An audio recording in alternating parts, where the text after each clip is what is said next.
Boa noite a todos. O microfone aqui está dando trabalho. Sejam todos muito bem-vindos. Todos muito bem-vindos à nossa casa de oração. E dando continuidade ao nosso estudo do Evangelho segundo o Espiritismo, hoje nós continuaremos no item 8, ainda no capítulo 16, intitulado Não se pode servir a Deus e a Mamon. Então não temos como servir simultaneamente a Deus e ao dinheiro, mas nós temos como servir a Deus utilizando o dinheiro, né? Que nós vamos entender um pouco mais esses conceitos. E hoje o item 8, ele é intitulado Desigualdade das Riquezas. Esse item, ele é um item escrito pelo próprio Allan Kardec, e ele faz uma série de considerações a respeito destas desigualdades, né? E ele inicia falando para a gente que a desigualdade das riquezas é um dos problemas que inutilmente se procurará resolver, desde que se considere apenas a vida atual. Então, logo no inicinho, ele já nos dá o tom de que existe a desigualdade, né? Ela é um problema, mas ela não tem solução se a gente pensar apenas em uma única vida. E ele, na sequência, o próprio Kardec, ele faz essa pergunta para nós, né? Por que não são igualmente ricos todos os homens? Quantos de nós já não fez esse questionamento quando a gente verifica tantas desigualdades, né? Por que Deus não proporcionou a riqueza para todos? Né? E é uma dúvida constante, né, na maioria dos nossos corações, principalmente se a gente ainda não tem esses conhecimentos consolidados que nos traz a doutrina espírita, né? O porquê de tanta diferença financeira entre irmãos e humanidade. E o próprio Kardec, na sequência dessa pergunta, né, ele já dá a resposta. Ele diz para nós o seguinte, que não são todos igualmente ricos, né? Por uma razão muito simples. Por não serem igualmente inteligentes, ativos ou esforçados para adquirir, nem igualmente sóbrios para conservar o que recebem. A gente ouvindo assim, parece meio dura as palavras dele, né? Então ele coloca que a gente não tem a mesma capacidade para buscar essa riqueza, né? Não tem a mesma inteligência, ou não temos o mesmo esforço, né? Mas nós vamos entender o porquê. Primeiramente porque Deus respeita a diversidade das nossas aptidões. E permite, se a gente observar, né, que cada um de nós, a gente colha conforme a intensidade e a qualidade dos trabalhos, né, dos nossos trabalhos. E que a desigualdade material, ela reflete, em grande parte, interessante a gente falar aqui em grande parte, porque a gente vai ver algumas nuances disso, a desigualdade do esforço individual na oficina do progresso. Então aqui nós começamos a entender que, sim, depende de nós, sim, depende das nossas escolhas. Aí quando Kardec fala que não dá para entender apenas na vida atual, é porque se a gente basear apenas nessa vida, a gente vai achar que isso não está certo. Se a gente entender que, não, mas eu luto tanto, eu busco tanto, eu me esforço tanto, e mesmo assim, às vezes eu não consigo. Mas essas escolhas nossas, a gente não pode esquecer que existem escolhas prévias ao nosso nascimento. São realizadas em planejamentos reencarnatórios, a gente vai entender o porquê. E é uma pergunta que a gente, né, quem já não fez, né, e se a gente dividisse toda a riqueza da Terra? Eu tive essa curiosidade, né? Busquei lá hoje a gente tem a inteligência artificial, né, que sabe tudo, às vezes até acha que sabe, né, engana a gente também. Mas fiz esse questionamento. Se a gente pegasse toda a riqueza do planeta Terra, né, e essa riqueza ela não está apenas no dinheiro, né?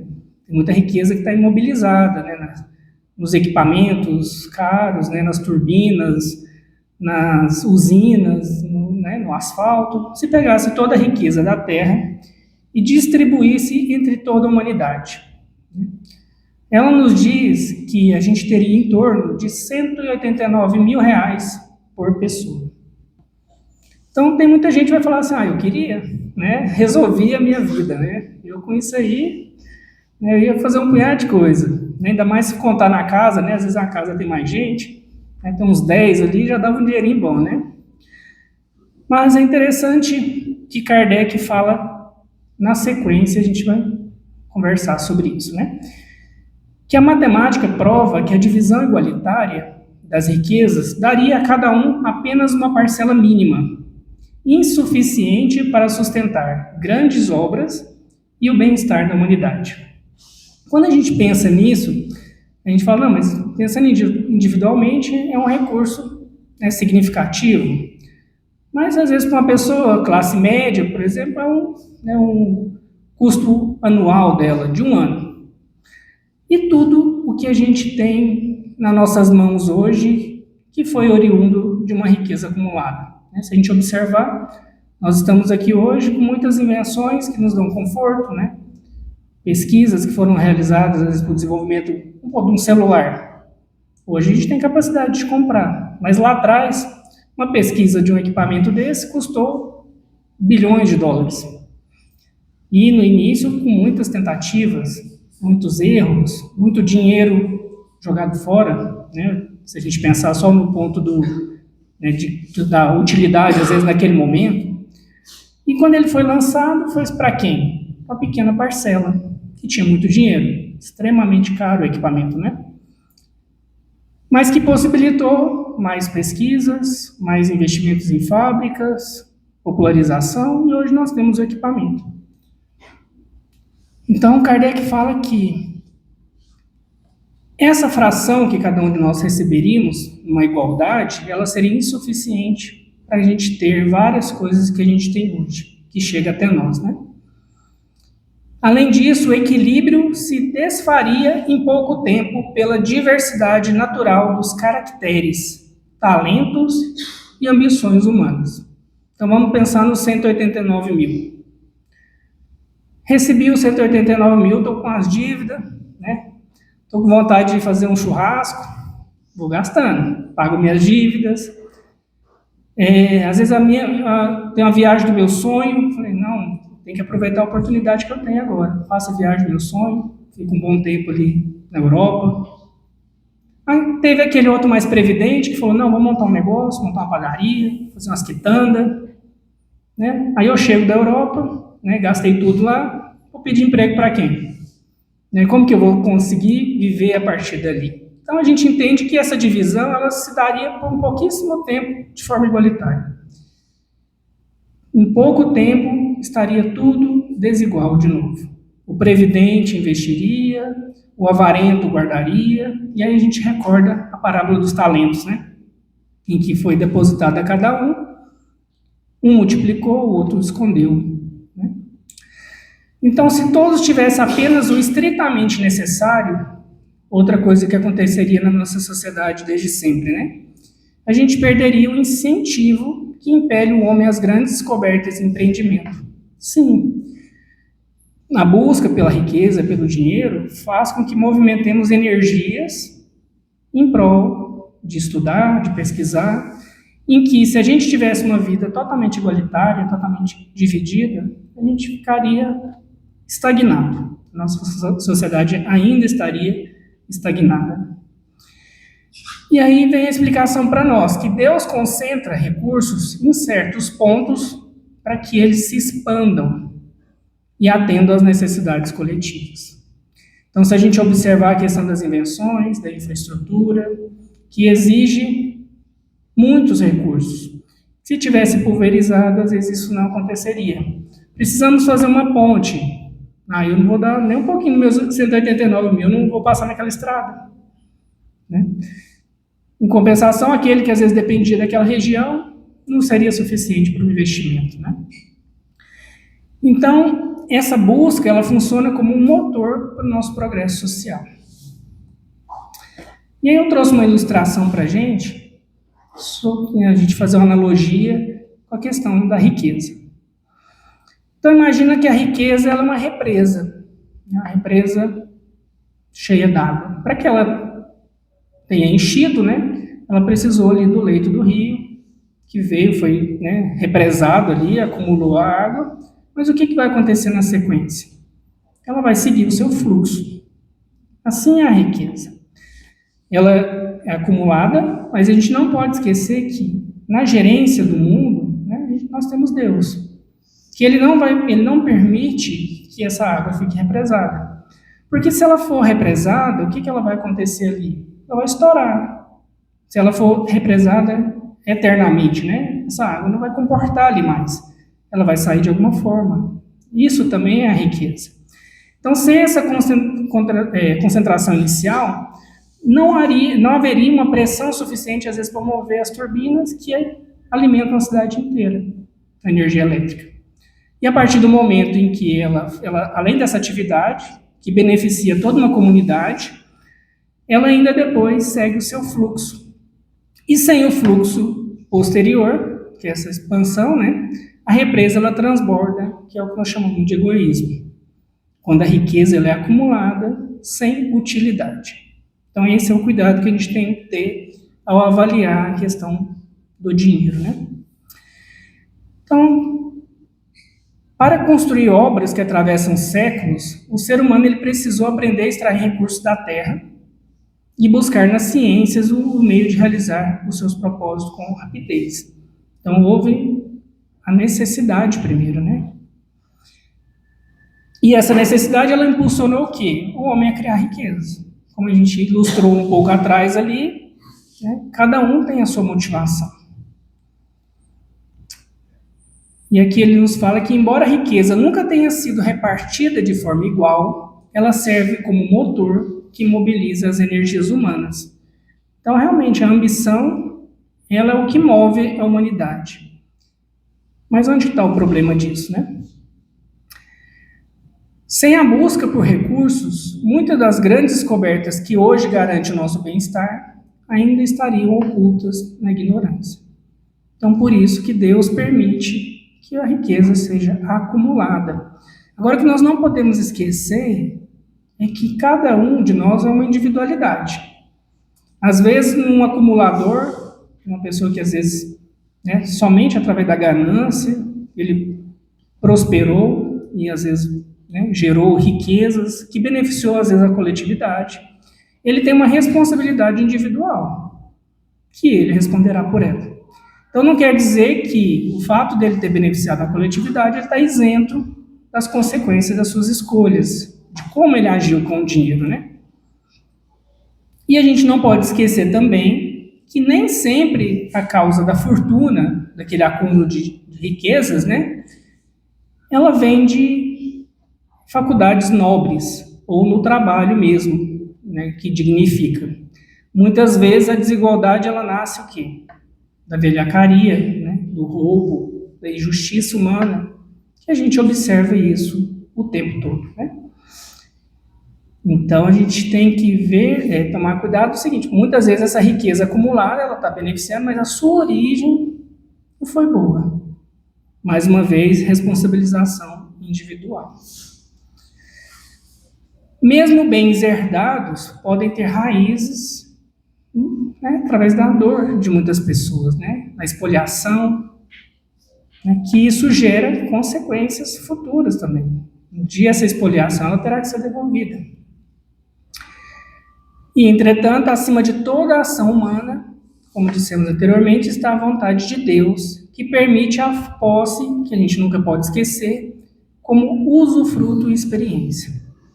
Então, todos nós que estamos na Terra, estamos tendo oportunidades para sermos testados, moldados, né, modelados, empurrados e diversas outras ações. Em que sentido? Qual que é o objetivo que Deus tem para nós? Nosso aperfeiçoamento individual. Que nós evoluamos. E não necessariamente uma zona de conforto, né? Então nós somos usufrutuários das riquezas de Deus. Nada nos pertence. A prova disso é que, se desencarnarmos agora, levaremos somente o que somos. Então, a riqueza fugaz de quem a utiliza mal prova que o homem é apenas administrador temporário dos bens que pertencem, que é por direito de Deus. E reforçando, que nós já sabemos que a única riqueza que é legítima perante Deus são aquelas adquiridas pelo trabalho honesto, que não resultou em danos para ninguém. Então, se a gente quer saber se o que nós estamos acumulando tem uma origem boa, é a gente observar se nós precisamos passar por cima de alguém, tirar de alguém, prejudicar alguém para essa conquista. Se a nossa consciência estiver tranquila nisso, estamos no caminho certo. Então, ganhar sustento através do esforço próprio é o exercício mais nobre das faculdades intelectuais e morais concedidas à alma, porque o progresso ele é uma lei também. E nós somos utilizados, nós somos servidores de Deus para que esse progresso aconteça. A gente observa que quando o dinheiro é bem aplicado, ele chega na ponta. Se o empresário ele administra de forma nobre, os seus funcionários eles vão ser beneficiados. Então, se você pegar, às vezes, uma pessoa que era um funcionário de uma empresa, teve uma coragem, porque empresário no Brasil a gente fala, tem que ter coragem. Ele teve uma coragem, às vezes, de romper com aquele vínculo ali, montar seu próprio negócio. E hoje emprega 10, 15, 20 pessoas, são 20 famílias beneficiadas por aquela coragem. Então, ele utilizou da sua coragem, da sua inteligência e fez o dinheiro multiplicar. Então, muitas vezes, o homem toma precauções exageradas para transmitir sua fortuna aos descendentes. Isso aqui é uma coisa que a gente observa muito. Aquele cuidado excessivo de deixar patrimônio para o próximo, para os nossos descendentes. E muitas vezes preocupamos tanto com isso, mas esquecemos de educar os nossos descendentes. Esquecemos de transmitir moralidade para os nossos descendentes.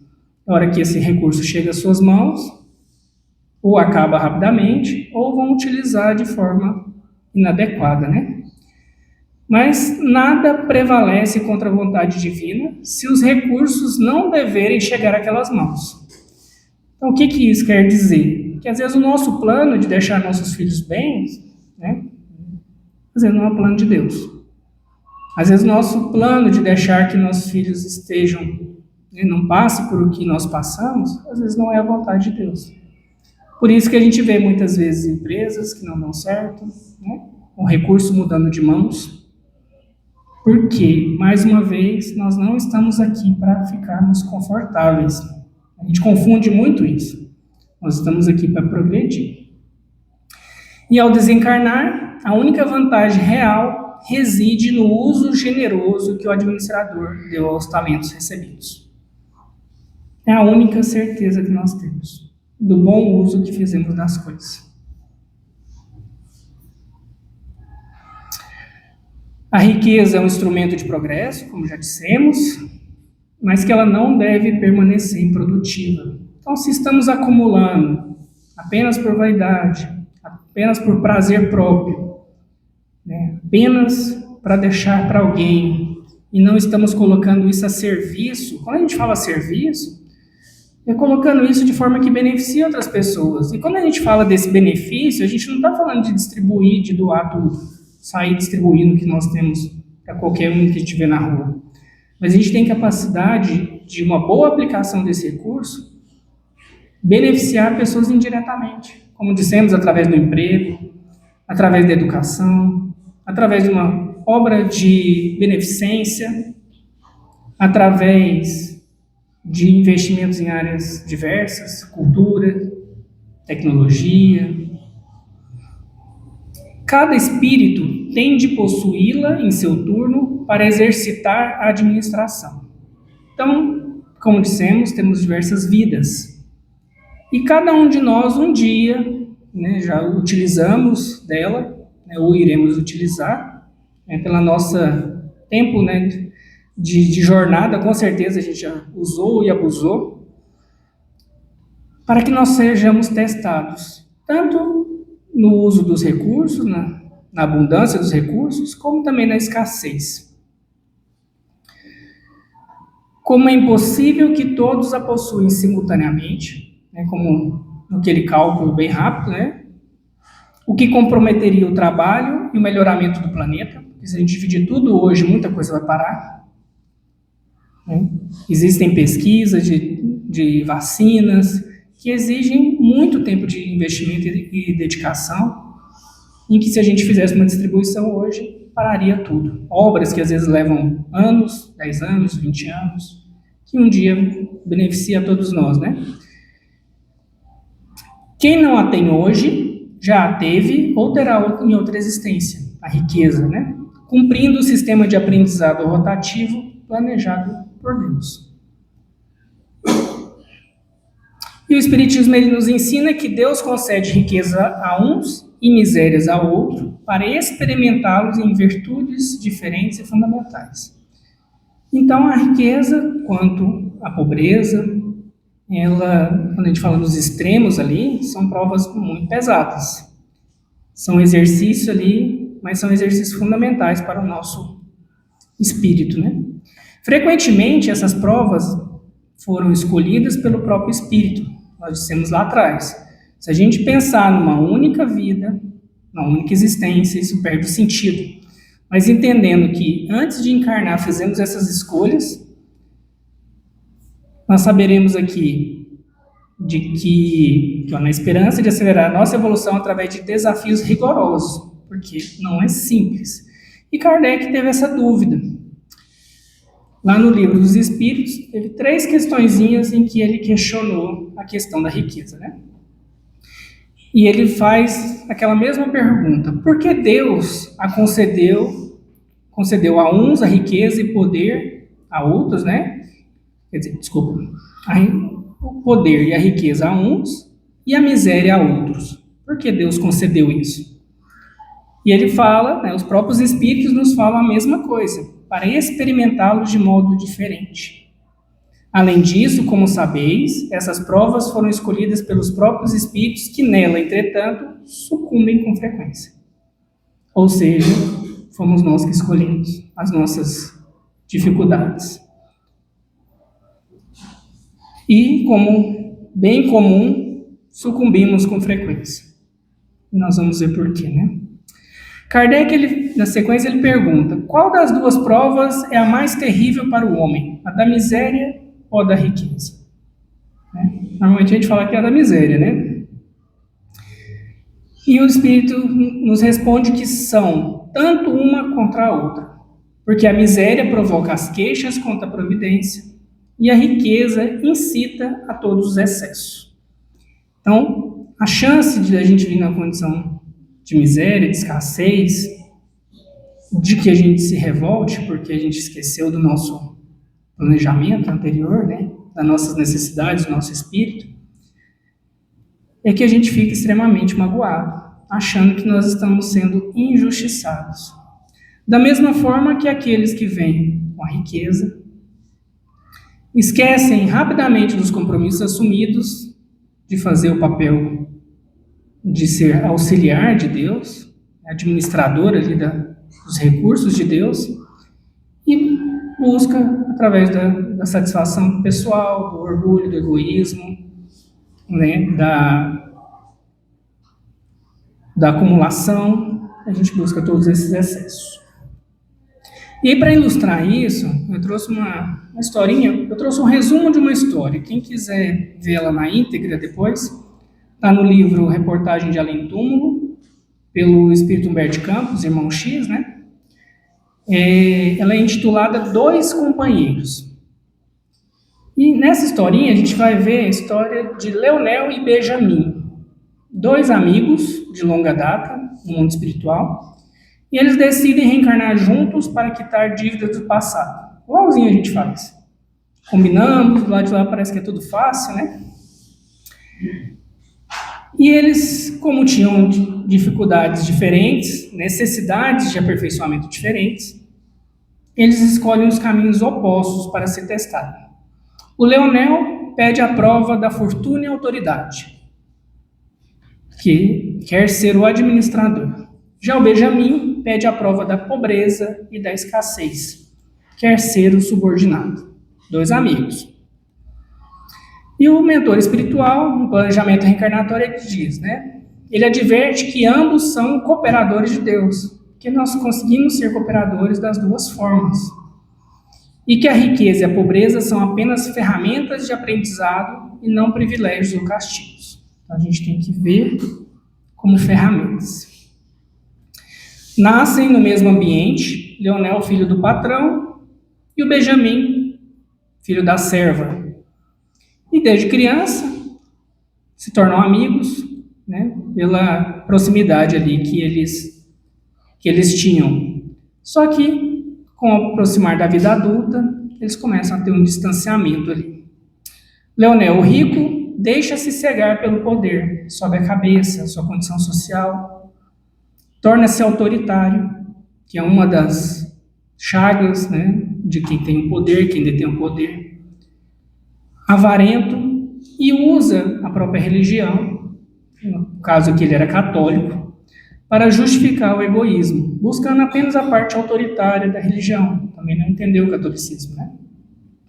Benjamin, o pobre, deixa-se levar pela revolta, que é uma das formas ali que mais fácil de a gente se perder. Torna-se invejoso, indisciplinado e usa o conhecimento espiritual. Conheceu a doutrina espírita aqui. Mas o que aconteceu? Ele usava o conhecimento espírita apenas para criticar a riqueza alheia, sem aplicar a paciência em si mesmo. Então ele via no outro alguém que estava usando mal e o criticava. Mas por dentro, indisciplina e inveja. E qual foi o fracasso dos dois? Em vez de se ajudarem, tornaram-se inimigos. O patrão oprimia e o empregado odiava. Ao desencarnarem, os dois se encontram novamente no plano espiritual, mas em condições deploráveis, porque além das condições que eles já tinham anteriormente, que eles vieram para sanar, se testando nessas duas provas, eles ainda levaram o ódio um do outro, que eles não tinham antes. Algemados um ao outro pelo ódio e pela culpa e mergulhados na sombra. Então, como muitos de nós, né, diversas vezes, eles faliram miseravelmente, né? Só que eles chegaram, entenderam essa situação e resolveram voltar novamente, né? Aqui uma explicação interessante também, a gente pode falar assim, mas eles retroagiram, né? A gente sabe, a gente já estudou aqui diversas vezes, que a alma não retrocede. O que eles fizeram? Adquiriram ódio um do outro, desenvolveram sentimentos, né, contrários ali ao amor. E aqui ele coloca entre aspas que eles voltaram mais sujinhos ali para o plano espiritual. Estacionaram no progresso porque transformaram o trabalho que eles deveriam exercer em um campo de guerra pessoal. E a lama espiritual, explica o mentor, que eles usaram a posição de comando e obediência apenas para alimentar o orgulho e a vaidade. Então, infelizmente, faliram. E eles, chegando lá, na hora que entenderam a situação, eles pedem para repetir a prova. Não, agora nós entendemos. A gente pode voltar lá de novo, né, tentar de novo, né? E o mentor espiritual nega. Por que ele negou? Porque eles ficaram tão impregnados de vibrações de ódio e egoísmo, acrescido ao que eles já precisavam resolver, que eles não teriam forças para vencer uma prova dessa nesse momento. E aí a gente vê outras situações que a gente, né, presencia no cotidiano nosso. Eles precisaram de uma encarnação de sofrimento expiatório profundo, porque agora eles precisavam limpar a alma de um ódio desenvolvido ali naquela relação. E como que são essas limpezas da alma? Doenças, limitações graves, dores intensas, para lavar a alma antes de serem testados novamente com dinheiro ou com autoridade. Então, viram por que muitas vezes, voltamos em situações tão difíceis? Porque quando temos a oportunidade de fazer diferença, vem o nosso orgulho, o nosso egoísmo, e a gente alimenta ele e a gente acaba complicando ainda mais. Então, em essência da lição, que a riqueza e a pobreza são bancas de exames, são provas. Nenhuma das duas é melhor do que a outra. E ambas são para testar o nosso caráter. O patrão é o mordomo, que administra o que é de Deus. Então, todas as pessoas que detêm condições de autoridade, de detenção de grandes recursos, não podem esquecer que são administradores de Deus. E o empregado é um operário que colabora na obra de Deus. Aí a gente pode falar assim, mas na parte de colaborar parece que é tão mais difícil, né? Mas é onde a gente precisa, onde a gente tem a oportunidade de adquirir os melhores benefícios para a nossa alma. Porque se a gente consegue desenvolver humildade verdadeira, elas são o antídoto que a gente precisa para combater os males do orgulho e do egoísmo. E se um dia tivermos a oportunidade de vir na outra condição, com esse sentimento já desenvolvido, com certeza a gente conseguirá administrar melhor os recursos a nós confiados. E uma questão interessante, que na história cita a religião dos dois, e ele nos fala o seguinte, que não é a religião que salva é a prática, que a gente interioriza os ensinamentos. Por isso a gente comenta sempre, muitas pessoas estão no espiritismo, mas o espiritismo ainda não estão nessas pessoas. Quando a gente fala do espiritismo, são os ensinamentos de Jesus, ensinamento redivivo. Leonel tinha o dogma e Benjamin tinha a doutrina, mas nenhum dos dois tinha a caridade. Nenhum dos dois soube aproveitar essa lição tão importante da caridade. E aquela questão individual para nós, se nós recebemos hoje a conta da nossa administração, dê conta da sua administração, seja do dinheiro ou da nossa resignação, na condição que a gente está hoje, como que a gente voltaria para o plano espiritual? Limpinhos ou enlameados, Então, é algo para a gente refletir aí nos nossos momentos íntimos, como que a gente está administrando aquilo que foi confiado para nós.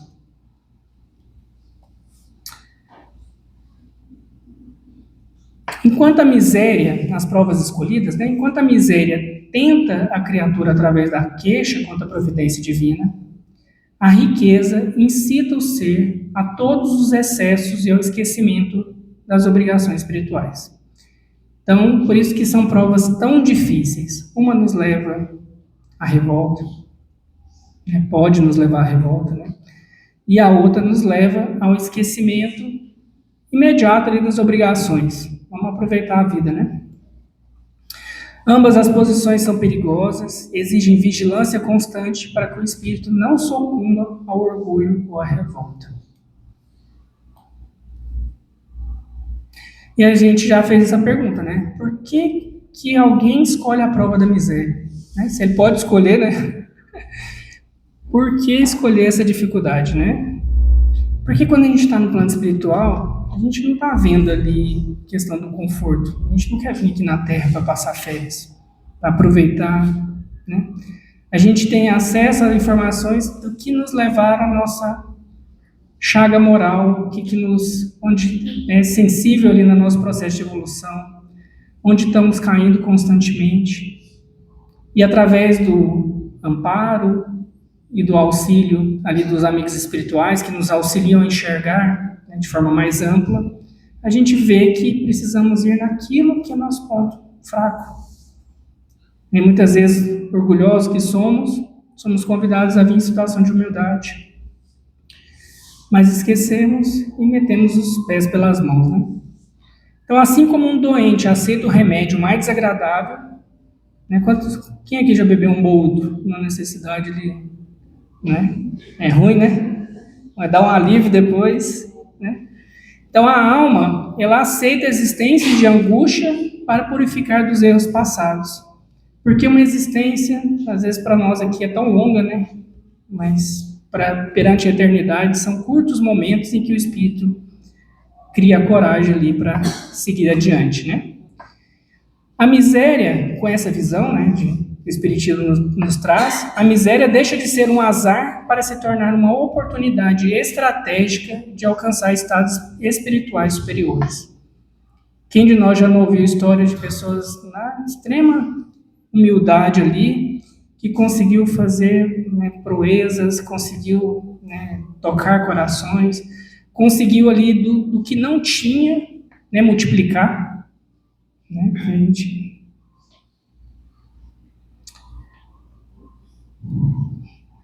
O rico possui, de modo geral, mais instrumentos para realizar o bem. Aí que vem o compromisso, né, do rico. Mas a posse material, ela costuma aumentar o quê? As necessidades supérfluas, né? Então, se a gente tem um carro agora, ganhamos um dinheirinho a mais, a gente quer trocar de carro, quer comprar uma casa maior, né? Quer comprar uma segunda casa, quer investir, né? O saco da ambição nossa, né? Ele não enche, né?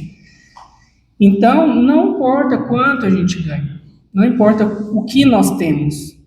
Se a gente mantiver o alimento do egoísmo, a gente vai ficar insaciável, né?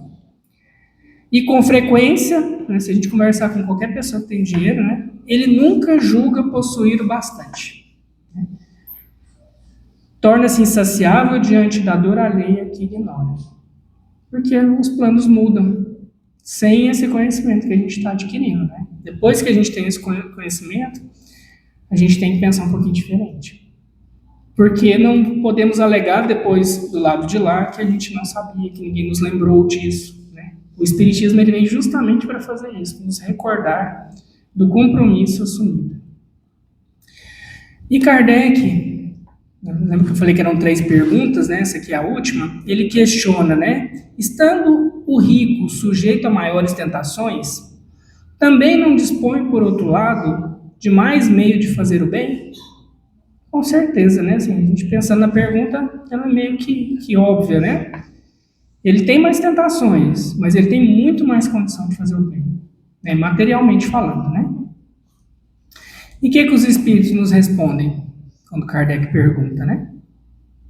Mas é justamente o que nem sempre faz. É justamente, a gente tem a condição, mas é justamente o que não fazemos quando temos o recurso. Torna-se egoísta, orgulhoso e insaciável. Com a riqueza, suas necessidades aumentam e ele nunca julga possuir o bastante para si unicamente. Aí, o risco da nossa queda, né? Então, a riqueza e o poder, elas fazem nascer paixões que prendem o homem à matéria e o afastam da perfeição espiritual. Quantos que a gente vê que desandam em todas as áreas, né? Na área do poder, na área da promiscuidade, da sensualidade, dos prazeres, né?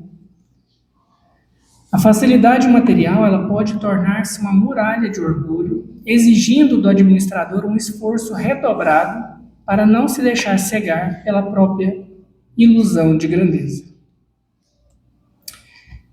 E a solução para o enigma do mau uso da riqueza reside na prática do amor ao próximo ensinado por Jesus. E aí a gente volta nas lições anteriores do Evangelho segundo o Espiritismo, né? Em qualquer uma das condições que a gente esteja, somente através da caridade. E quando a gente fala da caridade, a gente já falou aqui outras vezes, não falamos da caridade material unicamente, né? Aquele que se move pelo amor autêntico já possui sua linha de conduta traçada, pois usará o recurso para aliviar as dores dos seus irmãos e promover a paz. Quando a gente olha as grandes fundações, grandes pessoas, né? Quem aqui já teve a oportunidade de ver o pessoal do Fraternidade Sem Fronteiras, né? Que atuam na África de forma assim tão humana, tão brilhante, né? Movimentando riquezas, porque custa caro. Você auxiliar em outro país, mas que poderiam simplesmente estar vivendo as suas vidas com conforto, né? Esquecendo dos demais. Na caridade está o emprego que mais agrada a Deus, transformando o ouro em bálsamo para as feridas do mundo. E o administrador cristão não retém o supérfluo, mas busca incessantemente as formas mais sábias e eficazes de ser útil à coletividade.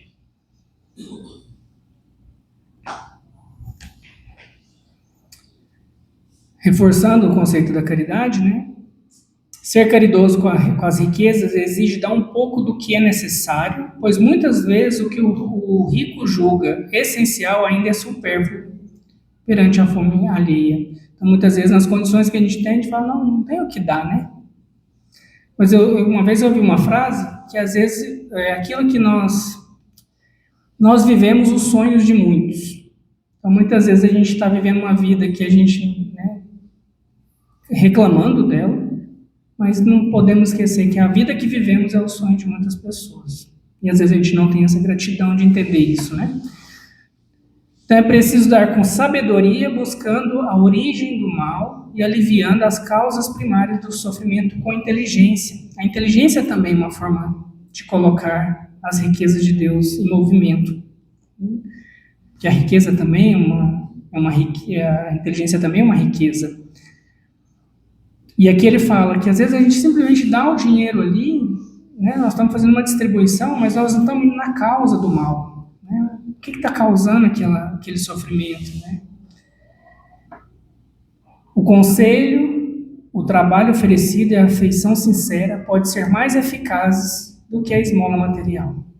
Então, quantos nós já ouvimos falar, né, que às vezes ouvir uma pessoa, dar bons conselhos, incentivar, às vezes é muito melhor do que dar algo. Difundir o amor de Deus e o gosto pelo trabalho é multiplicar as sementes da independência moral e espiritual na alma daqueles que recebem o auxílio.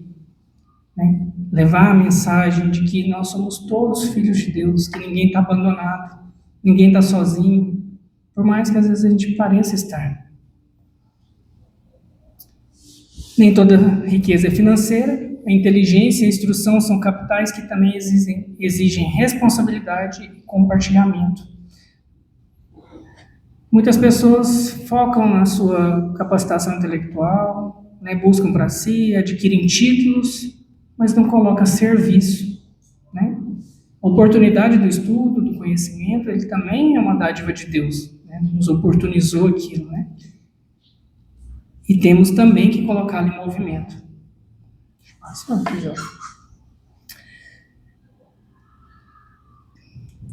O horário está ficando meio restrito, né? O material está um pouquinho longo. Deixa eu...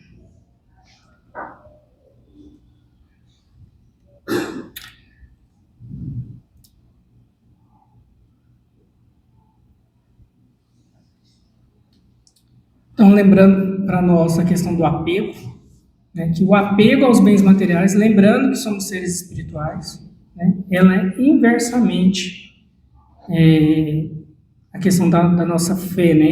Então, a importância que damos aos bens terrenos está sempre em razão inversa à fé que depositamos na vida futura. Então, se nós acreditamos nessa questão da vida futura e a gente foca todas as nossas energias na matéria, a gente está indo na contramão. Quanto mais acreditamos nessa eternidade, nesse conhecimento, né, menos valor atribuímos ao supérfluo material e mais foco a gente dedica à construção da nossa riqueza interior. Mas nós não podemos esquecer que o que foi confiado a nós não é simplesmente deixar de lado, abandonar, né, viver uma vida. A gente tem que colocar ela a serviço. Se viemos na condição de poder ou de riqueza, é porque Deus confiou em nós a movimentação desses recursos. Né?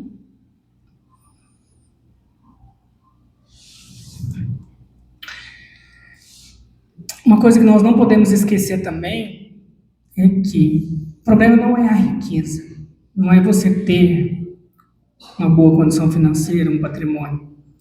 O problema é o uso que fazemos dela. Aqui fala para nós que os abusos e as injustiças sociais, ela tem a raiz profunda no egoísmo e no orgulho que ainda rege o coração humano. Então, nenhuma lei ou decreto externo mudará a nossa sociedade. Não adianta se a gente não mudar por dentro. Então, é o nosso interior que tem que modificar. É essa consciência de que somos serviçais de Jesus, né? Que possamos movimentar nesse sentido. Então, se eu sou um grande empresário, né, proporciono aos meus funcionários qualidade de vida, capacitação, independência, né, que eles possam também crescer, bater asa, né, gerar outros negócios. Mudanças exteriores são efêmeras e costumam ser seguidas de reações ainda mais desenfreadas de cobiça. A cura real vem de dentro para fora.